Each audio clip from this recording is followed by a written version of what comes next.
हिंदी साहित्य की कालजयी कहानियों की श्रृंखला में आपका स्वागत है।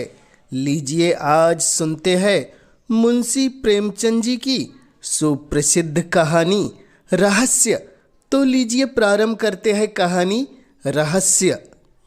विमल प्रकाश ने सेवाश्रम के द्वार पर पहुंचकर जेब से रुमाल निकाला और बालों पर पड़ी हुई गर्द साफ की। फिर उस रुमाल से जूतों की गर्द झाड़ी और अंदर दाखिल हुआ। सुबह को वह रोज टहलने जाता है और लौटती बार सेवाश्रम की देखभाल भी कर लेता है। वह इस आश्रम का बानी भी है और संचालक भी। सेवाश्रम का काम शुरू हो गया था। अध्यापिकाएं लड़कियों को पढ़ा रही थी। माली फूलों की क्यारियों में पानी दे रहा था और एक दर्जे की लड़कियां हरी हरी घास पर दौड़ लगा रही थी। विमल को लड़कियों की सेहत का बड़ा ख्याल है। विमल एक क्षण वहीं खड़ा प्रसन्न मन से लड़कियों की बाल क्रीड़ा देखता रहा। फिर आकर दफ्तर में बैठ गया। क्लर्क ने कल की आई हुई डाक उसके सामने रख दी। विमल ने सारे पत्र एक एक करके खोले और सरसरी तौर पर पढ़कर रख दिए। उसके मुख पर चिंतन और निराशा का धूमिल रंग दौड़ गया। उसने धन के लिए समाचार पत्रों में जो अपील की थी उसका कोई असर नहीं हुआ। कैसे यह संस्था चलेगी? लोग क्या इतने अनुदार है? वह तन मन से इस काम में लगा हुआ है। उसके पास जो कुछ था वह सब उसने इस आश्रम को भेंट कर दिया। अब लोग उससे और क्या चाहते हैं? क्या अब भी वह उनकी दया और विश्वास के योग्य नहीं है? वह इसी चिंता में डूबा हुआ उठा और घर पर आकर सोचने लगा, यह संकट कैसे टाले। अभी साल आधा भी नहीं गुजरा और आश्रम पर 12,000 का कर्ज हो गया था। साल पूरा होते तो वह 20,000 तक पहुँचेगा। अगर वह लड़कियों की फीस एक एक रुपया बढ़ा दे तो 500 रुपयों की आनी बढ़ सकती है। हॉस्टल की फीस 2-2 रुपये बढ़ा दे तो 500 रुपये और आ सकते हैं। इस तरह वह आश्रम की आमदनी में 12,000 सालाना की बढ़ती कर सकता है। लेकिन फिर उसका वह आदर्श कहाँ रहेगा कि गरीबों की लड़कियों को नाम मात्र फीस लेकर ऊंची शिक्षा दी जाए। काश उसे ऐसी अध्यापिकाओं की काफ़ी तादाद मिल जाती जो केवल गुजारे पर काम करती। क्या इतने बड़े देश में ऐसी 10-20 पढ़ी लिखी देवियाँ भी नहीं हैं? उसने कई बार अखबारों में यह ज़रूरत छपवाई थी मगर आज तक किसी ने जवाब न दिया। अब फीस बढ़ाने के सिवा उसके लिए कौन सा रास्ता है? इसी वक्त उसके द्वार के सामने एक तांगा आकर रुका और एक महिला उतरकर बरामदे में आई। विमल ने कमरे से बाहर निकलकर उनका स्वागत किया और उन्हें अंदर ले जाकर एक कुर्सी पर बिठा दिया। देवी जी रूपवती तो न थी पर उनके मुख पर शिष्टता और कुलीनता की आभा जरूर थी। औसत कद, कोमल गात, चंपई रंग, प्रसन्न मुख, खूब बनी सवरी हुई मगर उस बनाव संवार में ही जैसे अभाव की झलक थी। विमल के लिए यह कोई नई बात न थी। जब से उसने सेवाश्रम खोला था भले घर की देवियाँ अक्सर उससे मिलने आते रहती थी। देवी जी ने कुर्सी पर बैठते हुए कहा, पहले अपना नाम बता दूं। मुझे मंजुला कहते हैं। मैंने कुछ दिन हुए लीडर में आपकी नोटिस देखी थी और उसी प्रयोजन से आपकी सेवा में आई हूँ। यूं तो आपसे मिलने का शौक बहुत दिनों से था, पर कोई अवसर न निकाल पाती थी और बरबस आकर आपका कीमती समय नष्ट न करना चाहती थी।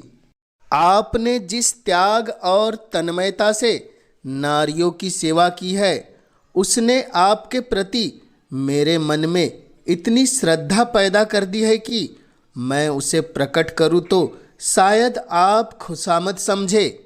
मेरे मन में भी इसी तरह की सेवा की इच्छा बहुत दिनों से है। मैं जितना सोचती हूँ उतना कर नहीं सकती। आपके प्रोत्साहन से संभव है मैं भी कुछ कर सकूं। विमल मौन सेवकों में था। अपनी प्रशंसा उसके लिए सबसे कठिन परीक्षा थी।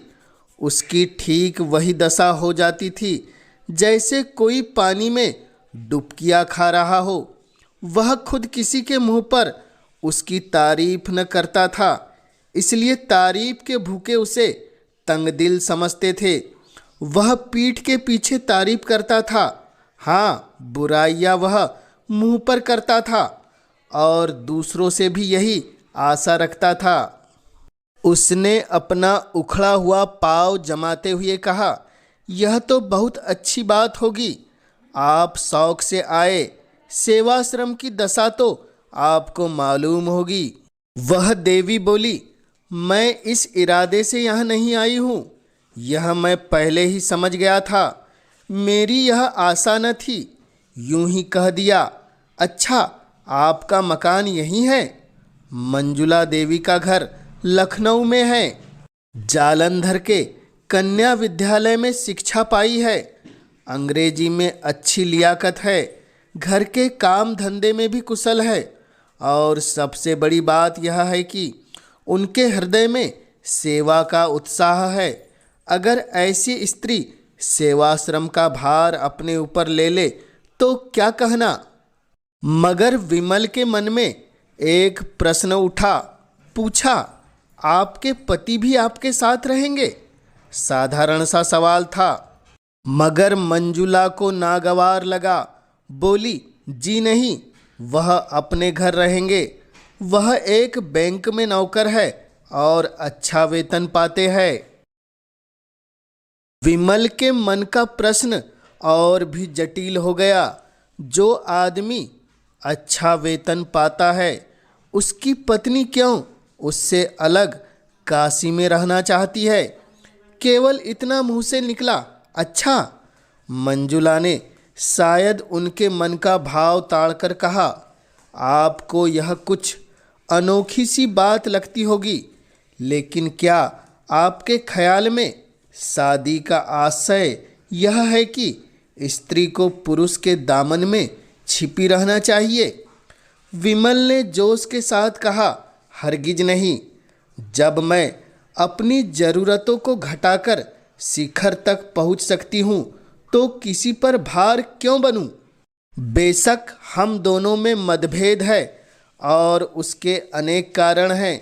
मैं भक्ति और पूजा को मानव जीवन का सत्य समझती हूँ, वह इसे लचर समझते हैं। यहाँ तक कि ईश्वर में भी उनका विश्वास नहीं है। मैं हिंदू संस्कृति की सबसे ऊंची स्थिति में समझती हूँ। उन्हें हमारी संस्कृति में ऐब ही ऐब नजर आते हैं। ऐसे आदमी के साथ मेरा निबाह कैसे हो सकता है? विमल खुद भक्ति और पूजा को ढोंग समझते थे और इतनी सी बात पर किसी स्त्री का पुरुष से अलग हो जाना उनकी समझ में न आया। उन्हें ऐसी कई मिसालें याद थी जहां स्त्रियों ने पति के विधर्मी हो जाने पर भी अपने व्रत का पालन किया। इस समस्या का व्यवहारिक अंग ही उनके सामने था। पूछा, लेकिन उन्हें कोई आपत्ति तो न होगी? मंजुला ने गर्व के साथ कहा, मैं ऐसी आपत्तियों की परवाह नहीं करती। अगर पुरुष स्वतंत्र है तो स्त्री भी स्वतंत्र है।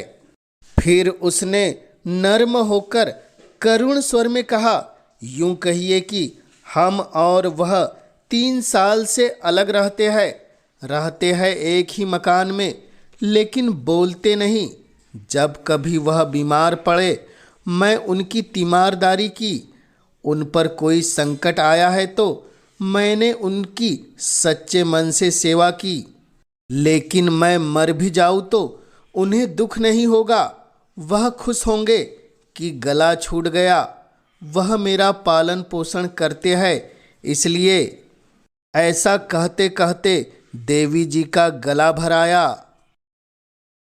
एक क्षण तक वह चुपचाप जमीन की ओर ताकती रही। फिर उसे भय हुआ कि कहीं विमल उसे हल्का और ओछा न समझ रहा हो, जो अपने जीवन के गुप्त रहस्यों का ढिंडोरा पीटती फिरती है। इस भ्रम को विमल के मन से निकालना जरूरी था। उसने उन्हें यकीन दिलाया कि आज तक किसी ने उनके मुंह से ये शब्द नहीं सुने। यहाँ तक कि उसने अपने मन की व्यथा कभी अपनी माता से भी नहीं कही। विमल वह पहले व्यक्ति है जिनसे उसने ये बातें कहने का साहस किया है, और इसका कारण यही है कि वह जानती है उनके दिल में दर्द है और एक स्त्री की विवशता का अंदाजा कर सकते हैं।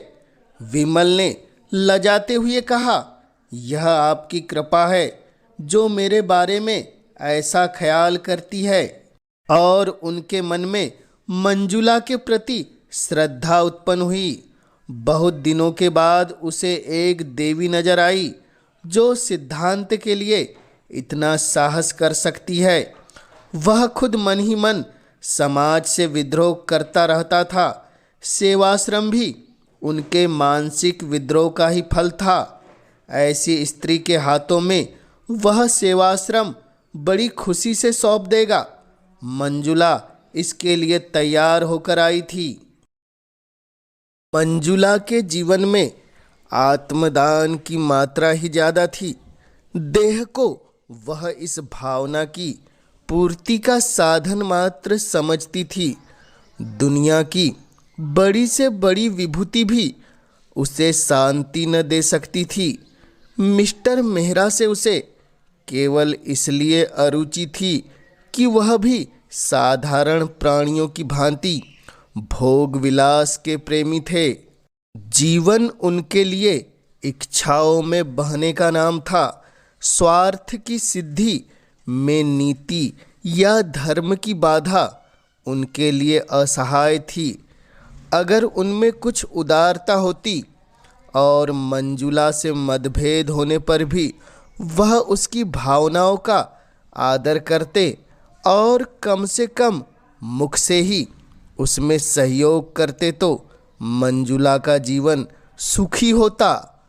पर उस भोले आदमी की पत्नी से जरा भी सहानुभूति न थी, और वह हर एक अवसर पर उसके मार्ग में आकर खड़े हो जाते थे, और मंजुला मन ही मन सिमट कर रह जाती थी। यहाँ तक कि उसकी भावनाएं विकास का मार्ग न पाकर टेढ़े मेढ़े मार्गों पर जाने लगी। अगर वह इस अभाव को कला का रूप दे सकती तो उसकी आत्मा को उसमें शांति मिलती। जीवन में जो कुछ न मिला उसे कला में पाकर वह प्रसन्न होती, मगर उसमें वह प्रतिभा, वह रचना शक्ति न थी, और उसकी आत्मा पिंजड़े में बंद पंछी की भांति हमेशा बेचैन रहती थी।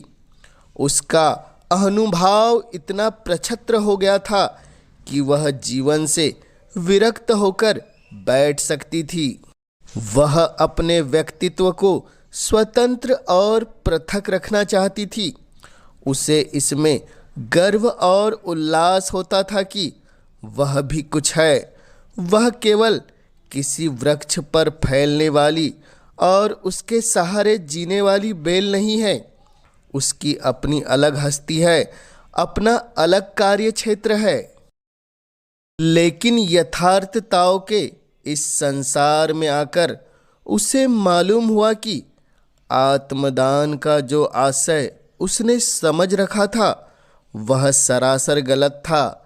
सेवाश्रम में ऐसे लोग अक्सर आते रहते थे जिनसे थोड़ा सी खुशामद करके बहुत कुछ सहायता ली जा सकती थी, लेकिन मंजुला का आत्म अभिमान खुशामद पर किसी तरह राजी न होता था। उनके यशगान से भरे हुए अभिनंदन पत्र पढ़ना, उनके भवनों पर जाकर उन्हें सेवाश्रम के मुआवने का न्योता देना या रेलवे स्टेशन पर जाकर उनका स्वागत करना, ये ऐसे काम थे जिनसे उसे हार्दिक घृणा थी। लेकिन सेवाश्रम के संचालन का भार उस पर था और उसे अपने मन को दबाकर और कर्तव्य का आदर्श सामने रखकर यह सारी नाज बर्दियाँ करनी पड़ती थी। यद्यपि वह इन विद्रोही भावों को मकदूर भर छिपाती थी, पर जिस काम में मन न हो वहाँ उल्लास और उत्साह कहाँ से आए। जिन समझौतों से घबराकर वह भागी थी, वह यहाँ और भी विकृत रूप से उसका पीछा कर रहे थे। उसके मन में कटुता आती जाती थी और एकाग्र सेवा की धुन मिटती जाती थी। इसके विरुद्ध वह विमल को देखती थी कि उसके चेहरे पर कभी सिकन नहीं आती। वह सहास्य मुख, वही उत्सर्ग से भरा हुआ उद्भाव, वही क्रियाशील तन्मयता, छोटे से छोटे काम के लिए हमेशा हाजिर। सेवाश्रम की कोई कन्या या अध्यापिका बीमार पड़ जाए, विमल उसकी तीमारदारी के लिए मौजूद है। सहानुभूति का न जाने कितना बड़ा कोष उसके पास है कि उसमें जरा भी क्षति नहीं आती। उसके मन में किसी प्रकार का संदेह या संशय नहीं है। उसने एक रास्ता पकड़ लिया है और यह कदम बढ़ाता जा रहा है। उसे विश्वास है इसी रास्ते से वह ध्येय पर पहुँचेगा। राह में जो यात्री मिल जाते हैं उन्हें अपना संगी बना लेता है। जो कलेवा लेकर चला है वह संगियों को बांटकर खाने में आनंद पाता है। उसे नित्य परेशानियां उठानी पड़ती है, खुशामदें करनी पड़ती है, अपमान सहने पड़ते हैं, अयोग्य व्यक्तियों के सामने सिर झुकाना पड़ता है, भीख मांगनी पड़ती है, मगर उसे कोई गम नहीं। वह कभी निराश नहीं होता, कभी बुरा नहीं मानता।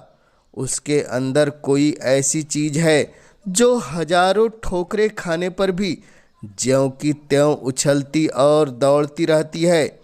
अध्यापिकाएं अक्सर साधारण सी बातों पर शिकायत करने लगती है, कभी कभी रूठ जाती है और सेवाश्रम से विदा हो जाना चाहती है। अगर धोबन ने कपड़े खराब धोए या कहारिन ने उनकी साड़ी में दाग डाल दिए या चौकीदार ने उनके कुत्ते को दुत्कार दिया या उनके कमरों में झाड़ू नहीं लगी या ग्वाले ने दूध में पानी मिला दिया, तो इसमें सेवाश्रम के अधिकारियों को क्यों दोष। मगर इन्हीं बातों पर यहाँ रोना गाना मच जाता है।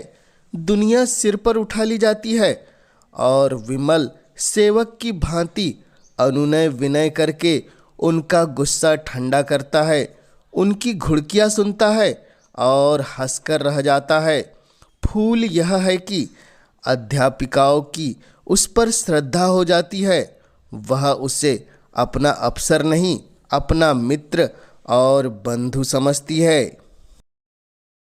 मगर मंजुला विमल से कुछ खींची रहती है, कभी उससे कोई शिकायत नहीं करती, कभी उससे किसी मामले में सलाह नहीं लेती। यद्यपि वह दिल में समझती है कि जिस दुनियादारी को वह आत्मा का पतन कहकर उसे है समझती है, वह वास्तव में विकसित मानवता का ही रूप है। फिर भी अपने सिद्धांत प्रेम के अभिमान को तोड़ डालना उसके लिए कठिन है और इस अभिमान के होते हुए भी विमल की विशुद्ध निस्वार्थ व्यावहारिकता उसे जबरदस्ती अपनी ओर खींचती है। उसने साधारण मनुष्य के विषय में अनुभव से मन में जो सीमाएं खींच ली थी, विमल इनसे ऊपर था। उसमें स्वार्थ का लेस भी नहीं है। अभिमान उसे छू भी नहीं सकता। उसके त्याग की कोई सीमा नहीं। मंजुला के आध्यात्मिक जीवन में मनुष्य का यही सबसे ऊंचा आदर्श था, लेकिन विमल को उस आदर्श के समीप देखकर उसे एक प्रकार का हार का बोध होता था। आदर्श का महत्व इसी में है कि वह पहुँच के बाहर हो। अगर वह साध्य हो जाए तो आदर्श ही क्यों रहे। मंजुला अपनी आदर्श भावना को और ऊंचा बनाकर इस विचार में संतोष पाना चाहती है कि विमल अभी उस आदर्श से बहुत दूर है, लेकिन विमल जैसे जबरन उनका श्रद्धा पात्र बनता जाता है। वह अपने को प्रवाह में बहने से रोकने के लिए लकड़ी का सहारा लेती है, पर उसके पैरों के साथ वह लकड़ी भी उखड़ जाती है और वह फिर किसी दूसरी रोक की तलाश करने लगती है और अंत में उसे यह सहारा मिल जाता है। उसने अपनी तीव्र दृष्टि में देख लिया है कि विमल उसकी कारगुजारियों से संतुष्ट नहीं है। फिर वह उससे शिकायत क्यों नहीं करता, उससे जवाब क्यों नहीं मांगता। उसी तीव्र दृष्टि से उसने यह भी ताड़ लिया है कि विमल उसके रूप रंग से अप्रभावित नहीं है। फिर यह शीतलता और उदासीनता क्यों? क्या इससे यह सिद्ध नहीं होता कि वह कपटी या कायर है? औरों से वह कितना खुलकर मिलता है, कितनी हमदर्दी से पेश आता है, तो मंजुला से वह क्यों दूर दूर रहता है? क्या उससे ऊपरी मन से बातें करता है? वह पहले दिन का निष्कपट व्यवहार कहाँ गया? क्या वह यह दिखाना चाहता है कि मंजुला की उसे बिल्कुल परवाह नहीं है, या उससे केवल इसलिए नाराज है कि धनियों की चौखट पर सिर नहीं झुकाती, या खुशामद उसे मुबारक रहे। मंजुला बगीचे में टहल रही थी कि विमल ने आकर उसे प्रणाम किया और उसे सूचना दी कि सेवाश्रम का वार्षिक उत्सव निकट आ रहा है, उसके लिए तैयारियां करनी चाहिए। मंजुला ने उदासीन भाव से पूछा, यह जलसा तो हर साल ही होता है। विमल ने कहा, जी हाँ, हर साल, मगर अब की ज़्यादा समारोह से करने का विचार है। मेरे किए जो कुछ हो सकता है वह मैं करूँगी। हालांकि आप जानते हैं मैं इस विषय में ज़्यादा निपुण नहीं हूँ। इसकी सफलता का सारा भार आप ही के ऊपर है। मेरे ऊपर? जी हाँ, आप चाहे तो यह आश्रम कहीं से कहीं पहुँच जाए। मेरे विषय में आपका अनुमान गलत है। विमल ने विश्वास भरे स्वर में कहा, मेरा अनुमान गलत है या आपका अनुमान गलत, यह तो जल्द ही मालूम हो जाता है। आज यह पहली प्रेरणा थी जो विमल ने मंजुला से की। जिस दिन से उसने सेवाश्रम उसके हाथ में सौंपा था, उस दिन से कभी इस विषय में कोई आदेश न दिया था। उसे कभी उसका साहस ही न हुआ। मुलाकातों में इधर उधर की बातें होकर रह जाती। शायद विमल समझता था कि मंजुला ने जो त्याग किया है वह काफ़ी से ज़्यादा है और उस पर अब और बोझ डालना जुल्म होगा। यह शायद वह देख रहा था कि मंजुला का मन इस संस्था में रम जाए तो कुछ बात हो। आज जो उसने विनय और आग्रह से भरा हुआ यह आदेश दिया तो मंजुला में एक नई स्फूर्ति दौड़ गई। सेवाश्रम से ऐसा निजित्व उसे कभी न हुआ था। विमल से उसे जो दुर्भावनाएं थी सब जैसे काई की तरह फट गई। और वह पूर्ण तन्मयता के साथ तैयारियों में लग गई। अब तक वह क्यों आश्रम से इतनी उदासीन थी, इस पर उसे आश्चर्य होने लगा। 1 सप्ताह तक वह रात दिन मेहमानों के आदर सत्कार में व्यस्त रही। खाने की फुर्सत न मिलती। दोपहर का खाना तीसरे पहर मिलता। कोई मेहमान किसी गाड़ी से आता, कोई किसी गाड़ी से। अक्सर उसे रात को भी स्टेशन जाना पड़ता। उस पर तरह तरह के कर्तव्यों का रिहर्सल करना पड़ता। अपने भाषण की तैयारी अलग। इस साधना का पुरस्कार तो मिला कि जलसा हर एक दृष्टि से सफल रहा और कई हजार की रकम चंदे में मिल गई। मगर जिस दिन मेहमान रुखसत हुए, उसी दिन मंजुला को नए मेहमान का स्वागत करना पड़ा, जिसने 3 दिन तक उसे सिर न उठाने दिया। ऐसा बुखार उसे कभी न आया था। 3 ही दिन में ऐसी हो गई जैसे बरसों से बीमार हो। विमल भी दौड़ धूप में लगा हुआ था। पहले तो कई दिन पंडाल बनवाने और मेहमानों की दावत का इंतजाम करने में लगा रहा। जलसा खत्म हो जाने पर जहाँ जहाँ से जो सामान आए थे उन्हें सहेज कर लौटाना पड़ा। मंजुला को धन्यवाद देने भी न आ सका। किसी ने कहा जरूर देवी जी बीमार है, मगर उसने समझा थकान से कुछ हरारत हो आई होगी, ज़्यादा परवाह न की। लेकिन चौथे दिन खबर मिली कि बुखार अभी तक नहीं उतरा और बड़े जोर का है, तो वह बदहवास दौड़ा हुआ आया और अपराधी भाव से उसके सामने खड़ा होकर बोला, अब कैसी तबीयत है? आपने मुझे बुला क्यों न लिया? मंजुला को ऐसा जान पड़ा जैसे एकाएक उसका बुखार हल्का हो गया है। सिर का दर्द भी कुछ शांत होता हुआ जान पड़ा। लेटे लेटे विवश आंखों से ताकती हुई बोली, बैठ जाइए, आप खड़े क्यों हैं? फिर मुझे भी उठना पड़ेगा। विमल ने इस भाव से देखा मानो उसका बस होता तो यह सारा ताप और दर्द खुद ले लेता।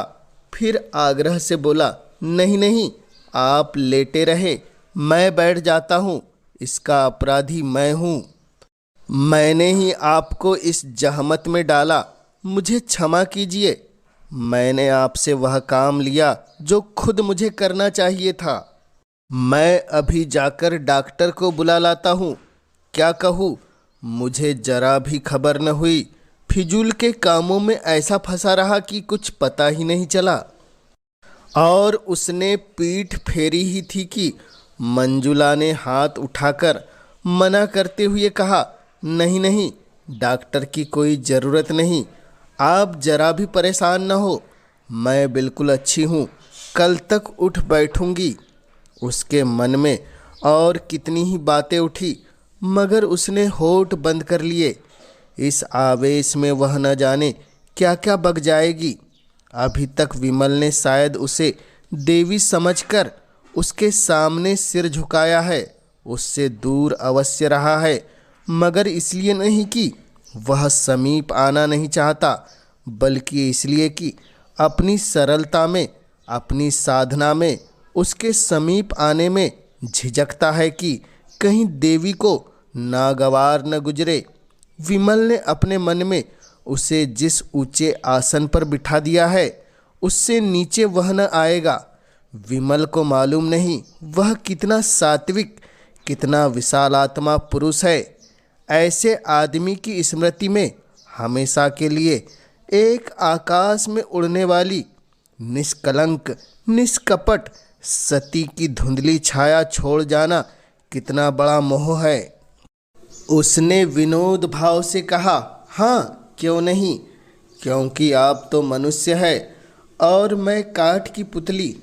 नहीं, आप देवी है, नहीं एक नादान औरत। आपने जो कुछ कर दिखाया वह मैं 100 जन्म लेकर भी नहीं कर सकता था। उसका कारण भी आपने सोचा यह स्त्री की विजय नहीं, उसकी हार है।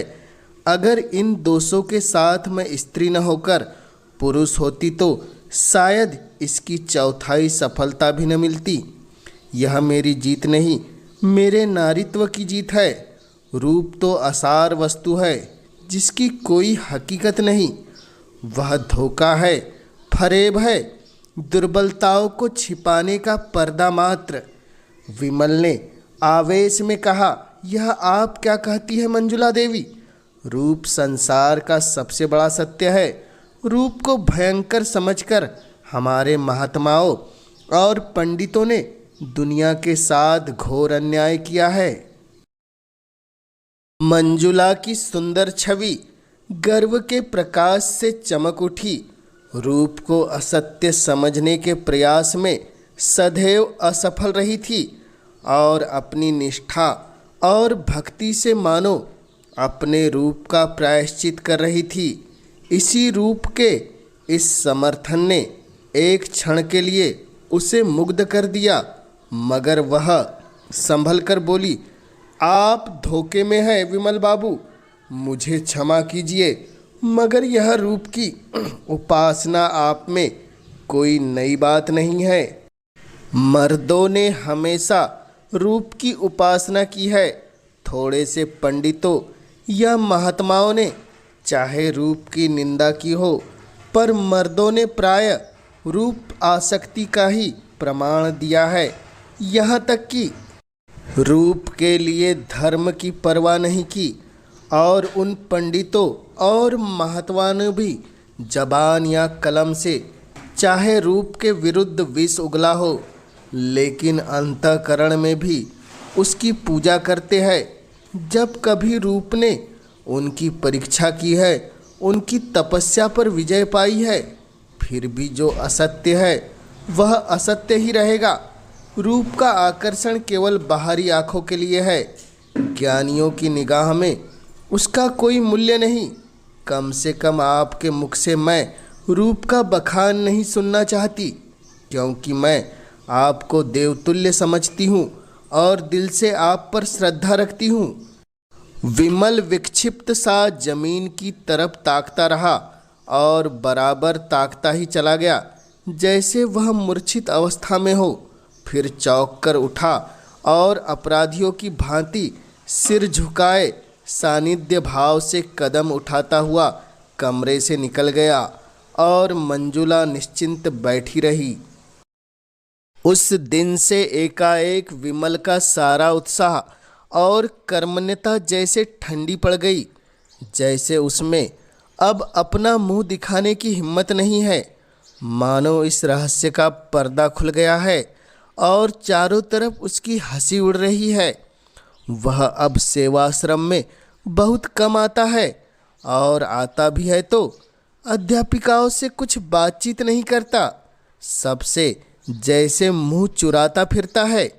मंजुला को मिलने का कोई अवसर नहीं देता और जब मंजुला हार कर उसके घर जाती है तो कहला देता है घर में नहीं है, हालांकि वह घर में छिपा बैठा रहता है और मंजुला उसके मनोरहस्य को समझने में असमर्थ है।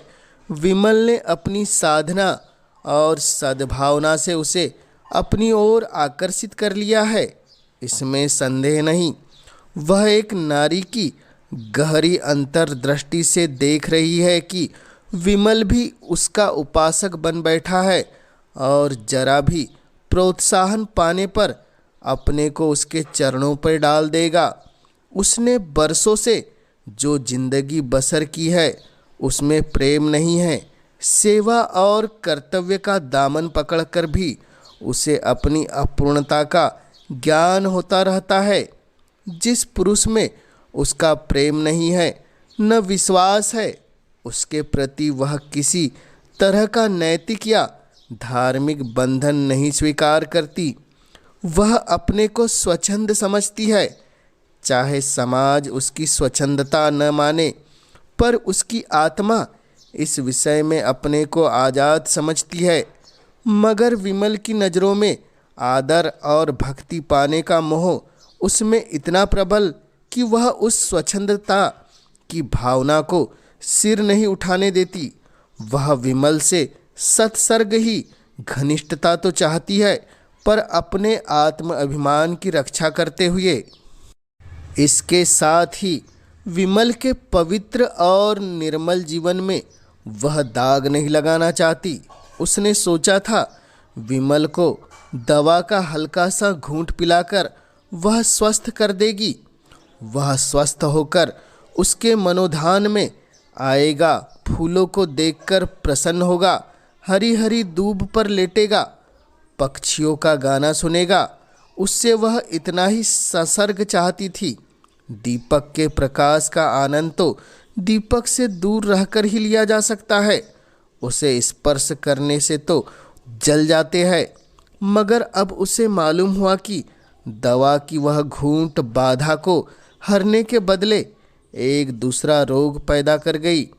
विमल में निर्लेप होकर रहने की शक्ति न थी।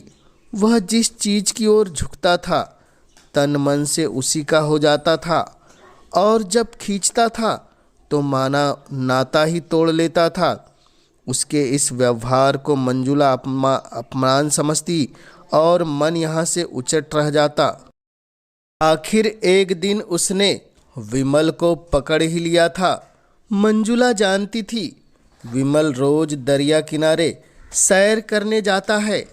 एक दिन उसने वहीं जा घेरा और अपना इस्तीफा उसके हाथ में रख दिया। विमल के गले में जैसे फांसी पड़ गई। जमीन की ओर ताकता हुआ बोला, ऐसा क्यों? इसलिए कि मैं अपने को इस काम के योग्य नहीं पाती। संस्था तो खूब चल रही है, फिर भी मैं यहाँ रहना नहीं चाहती। मुझसे कोई अपराध हुआ है? आप अपने दिल से पूछिए। विमल ने इस वाक्य का आशय समझ लिया, जो मंजुला की कल्पना से भी कोसों दूर था। उसके मुख का रंग उड़ गया, जैसे रक्त की गति बंद हो गई हो। इसका उसके पास कोई जवाब न था। ऐसा फैसला था जिसकी कहीं अपील न थी। आहत स्वर में बोला, जैसी आपकी इच्छा, मुझ पर दया कीजिए। मंजुला ने आर्द्र होकर कहा, तो मैं चली जाऊं? जैसी आपकी इच्छा। और वह जैसे गले का फंदा छुड़ाकर भाग खड़ा हुआ। मंजुला करुण नेत्रों से उसे देखती रही, मानो सामने कोई नौका डूबी जा रही हो। चाबुक खाकर विमल फिर सेवाश्रम की गाड़ी में जुट गया। कह दिया गया मंजुला देवी के पति बीमार थे, चली गई। कामकाजी आदमी प्रेम का रोग नहीं पालता। उसे कविता करने और प्रेम पत्र लिखने और ठंडी आहें भरने की फुर्सत कहाँ। उसके सामने तो कर्तव्य है, प्रगति की इच्छा है, आदर्श है। विमल भी काम धंधे में लग गया हो। कभी कभी एकांत में मंजुला की याद आ जाती थी और लज्जा से उसका मस्तक आप ही आप झुक जाता था। उसे हमेशा के लिए सबक मिल गया था। ऐसी सती साध्वी के प्रति उसने कितनी बेहूदगी की थी।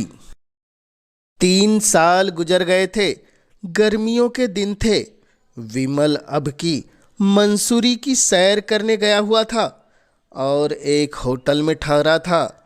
एक दिन बैंड स्टैंड के समीप खड़ा बैंड सुन रहा था कि बगल की एक बेंच पर मंजुला बैठी नजर आई, आभूषणों और रंगों से जगमगाती हुई। उसके पास ही एक युवक कोट पैंट पहने बैठा हुआ था। दोनों मुस्कुरा मुस्कुरा कर बातें कर रहे थे।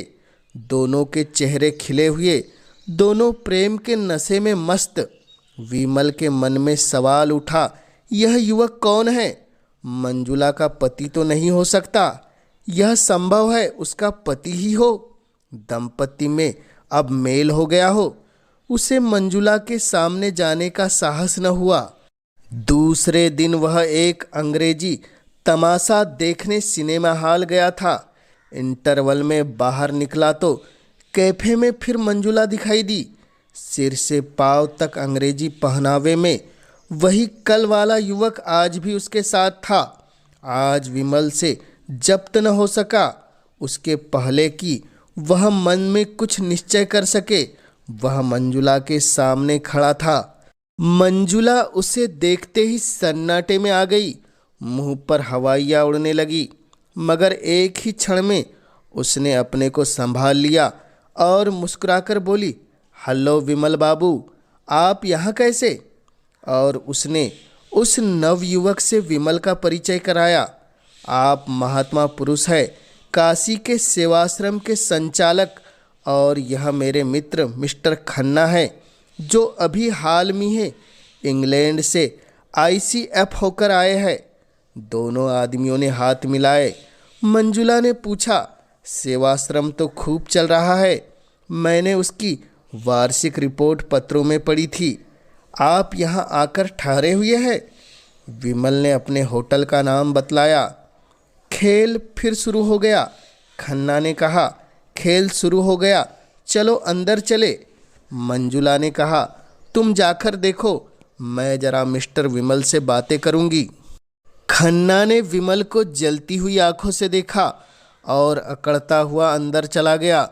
मंजुला और विमल बाहर आकर हरी हरी घास पर बैठ गए। विमल का हृदय गर्व से फूला हुआ था। आशामय उल्लास की चांदनी सी हृदय में छिपटी हुई थी। मंजुला ने गंभीर स्वर में पूछा, आपको मेरी याद काहे को आई होगी? कई बार इच्छा हुई कि आपको पत्र लिखूं, लेकिन संकोच के मारे न लिख सकी। आप मज़े में तो थे। विमल को उसका यह उलाहना बुरा लगा। कहा, अभी हास्य विनोद में मग्न थी, कहाँ उसे देखते ही गंभीरता की पुतली बन गई। रूखे स्वर में बोला, हाँ, बहुत अच्छी तरह था, आप तो आराम से थी। मंजुला आर्द्र कंठ से बोली, मेरे भाग्य में तो आराम लिखा ही नहीं है। मिस्टर विमल पिछले साल पति का देहांत हो गया। उन्होंने जितनी जायदाद छोड़ी, उससे ज़्यादा कर्ज छोड़ा। उन्हीं उलझनों में पड़ी रही, स्वास्थ्य भी बिगड़ गया। डॉक्टरों ने पहाड़ पर रहने की सलाह दी, तब से यहीं पड़ी हूँ। आपने मुझे खत तक न लिखा। आपके सिर यूं ही कम क्या बोझ है कि मैं अपनी चिंताओं का भार उस पर रख देती। फिर भी एक मित्र के नाते मुझे खबर तो देनी ही थी। मंजुला ने स्वर में श्रद्धा भरकर कहा, आपका काम इन झगड़ों में पड़ना नहीं है विमल बाबू। आपको ईश्वर ने सेवा और त्याग के लिए रचा है, वही आपका क्षेत्र है। मैं जानती हूँ आपकी मुझ पर दया दृष्टि है, मैं कह नहीं सकती। मेरी नज़रों में उसका कितना मूल्य है। जिसे कभी दया और प्रेम न मिला हो, वह इनकी ओर लपके तो क्षमा के योग्य है।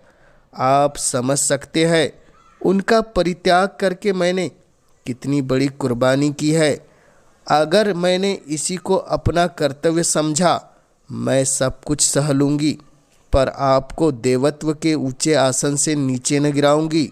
आप ज्ञानी हैं, संसार के सुख कितने नित्य है आप खूब जानते हैं।